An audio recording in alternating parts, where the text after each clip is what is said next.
What up guys, it is X-Brownie here, and today we're doing a series I've been wanting to do for quite a while now, but I really haven't had the patience or the sort of determination to actually go on Call of Duty a lot, and I've had a lot of stuff going on, as I've said.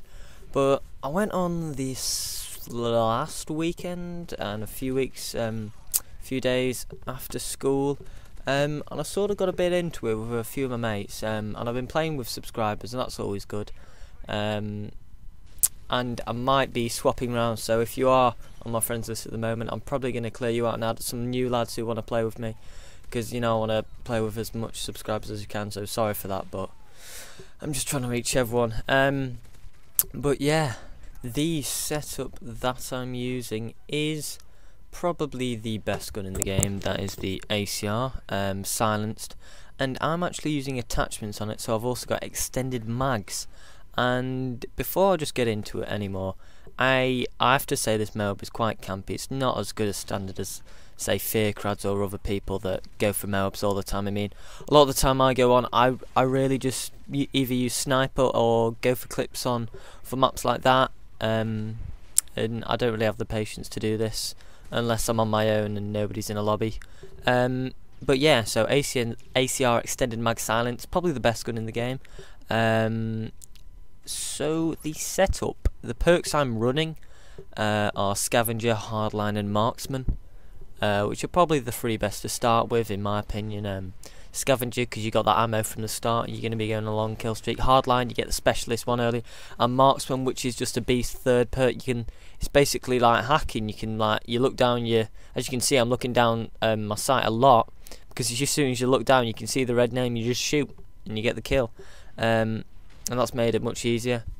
But the specialist things, now a lot of people go for a lot of different ones, but the first one usually is sleight of hand, unless you've got it as your first perk normally, and as you can see there, perfect use of Marksman there.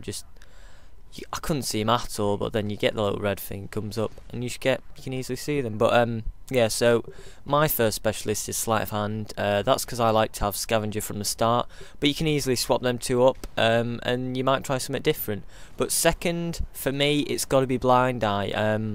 Now a lot of people don't even use it at all, but for me it's just so key, because first of all, if you get on a kill streak, and a 4 kill streak, and you're playing quite well, and a pave load comes in the air, and you're thinking, I've got to stay indoors, I can't do what I want to. So I think as soon as you've got the blind eye, you can play how you always would normally, and you've got no worry thinking about any air support killing you, because they can't see you, can they, with blind eye. And I think the third one I've got is assassin. I used to have quick draw, but with the ACR I thought assassin or quick draw, but with the SMGs I would have quick draw on. But yeah, it's pretty decent assassin. I don't usually not use it as an actual perk if I'm not using a specialist, but it's definitely useful. Getting it 2 before the, because you got the 5 kill streak by now if you've got the third one, and you don't want to be dying then, because then you can really push on 2 kills to the specialist, and you've got all the perks. See, it doesn't really matter that much about the last one, just your preference really, and it really does matter about your preference for specialist. But as I've said, sleight of hand is always one of the things I always like to have, just because it gets you back into the action quicker, and you can get caught like reloading occasionally, and you really don't want to do that, because it's not really your fault. And to be honest, with extended mags you can get away with it a few times, but sleight of hand's still worth it. So yeah, as you can see, this gameplay is me staying around the same place, but I really wasn't finding it fun to go on Call of Duty, and I thought, as soon as I got into around 10 kill streak, I thought, I've done this before and I've just rushed down, I've died somewhere, so I'm going to properly camp out, see if I can get a MOAB. It's still a 25 kill streak and whatever, and actually the end of this gameplay is 42 for 2, which is pretty sick, and it's actually quite annoying, as I wouldn't have been surprised if I got a double MOAB, because the people in this lobby weren't that bad, but they didn't seem to sort of understand, like, I was killing them from that position, therefore they should go and try and stop me. But whatever, that's how they work. So yeah, tactics, it depends. As soon as you've got a few MOABs, you can go out there and you know how to play the game, and there it is, there's the MOAB. But if you really want to get a few more tactics, then I'd say watch my easiest way to get a MOAB video. It's already got about 100k views on it.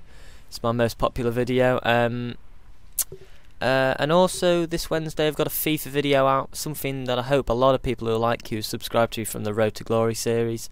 And that's going to be really good, really in-depth information about Ultimate Team, and it's going to include a little cup run and a little montage edit of the goals. And yesterday I got one of the sickest goals I've ever got. It'll be in the edit so you can see later. But yeah, hopefully you enjoyed this, to be honest. I've not been going on COD a lot, but I know a lot of you guys been saying get more videos out, and I want to see more of your stuff, and I want to get COD gameplay out to you guys, and I know a lot of you love going on the game. But yeah, I've just skipped to the end here because it does go on for a few more minutes. As you can see, 42 for 2, not a bad game. But anyway guys, it's been Xpani, and I'll see you next time.